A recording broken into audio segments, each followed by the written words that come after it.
paalaala lang sa atin ng mga brothers, kasi ilang oras lang ang pagkahuli kay Presidente Duterte, ay nagkakaroon na tayo ng mga misunderstanding. Parang may mga, hindi lang sa gobyerno pala nangyayari, kaya parang tayo-tayo lang, may mga banta-bantaan, mga brother na. So, hindi makatarungan.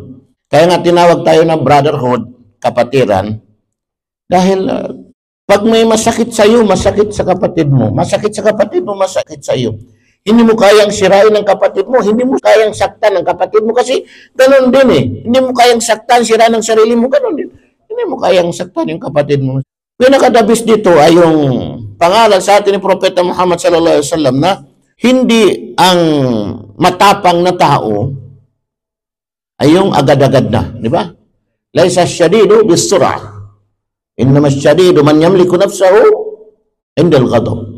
Hindi matapang yung tao na agad-agad na. Mag-react na, magbanta na, magsalita na, sumigaw na, di ba? Papatay na, susuntok na. Hindi. Hindi yan ang matapang. Kasi yun ay duwag. Kasi anong sabi ng propeta na matapang? Man yamliku nafsahu indal ghadab.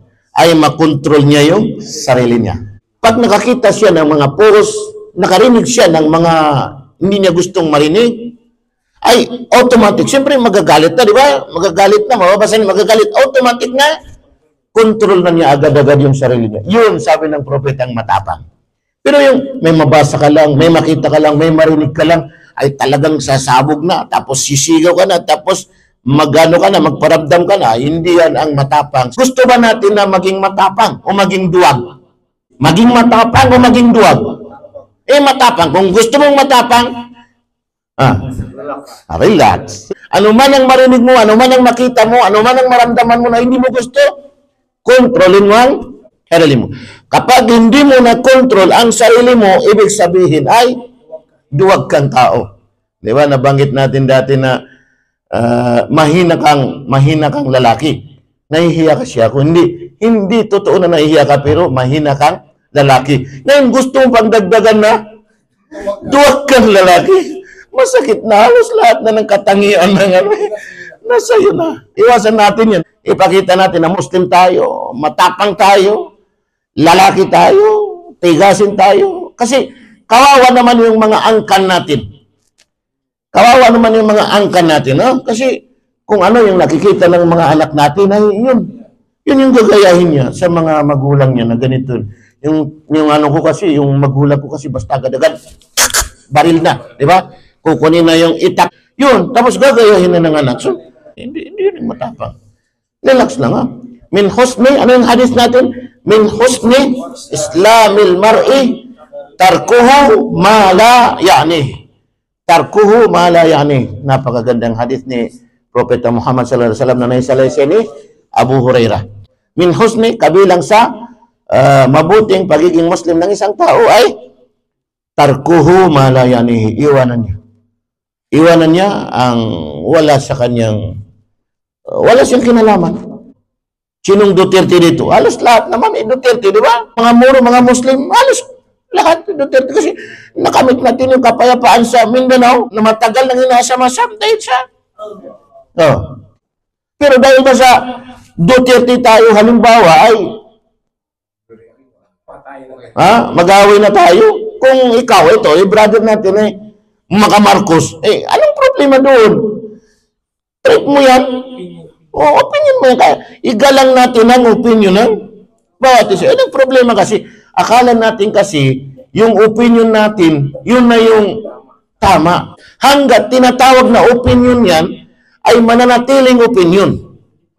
Mayroon kang opinion. Parang ganito yan. Halimbawa, nasa disyerto tayo, walang araw. Paano natin babasihan kung saan tayo magharap ng kibla sa kibla? Paano natin babasihan kapag may araw? Ngayon walang araw. Nandiyan tayo sa disyerto. Paano natin basihan? Siyempre, ang opinion mo, basta ako, ang puso ko talaga dito. Ay, ito naman, dito. Hanggat opinion yan, mananatiling opinion, igalang mo. Kaya, ito, yung opinion niya na dito haharap sa kibla, yun yung opinion niya. ay doon siya manatili sa kanyang opinion. Ito naman, ang opinion niya, dito, dyan siya. Hindi pwede na magalanganin siya. Hindi porket, kasi ganito, kasi, hindi. Mananatili ka sa opinion mo. Pero, pag may dumating na tao na magpapatunay na ang kibla ay dito, ngayon na, wala na. Yung opinion mo ay mawawala na siya. Opinion wala na siya. Pero hanggang wala. Yun. Opinion natin, igalang natin. Opinion nila, igalang natin. Huwag tayong magbangayan. Kasi hindi makakabuti yan. Alhamdulillah. Nandito yung banal na Quran. Nandito yung sunnah, hadith ng propeta.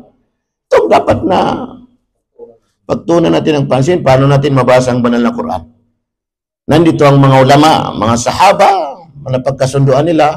Nakikita natin yung mga pangyayari noong unang panahon. Alhamdulillah.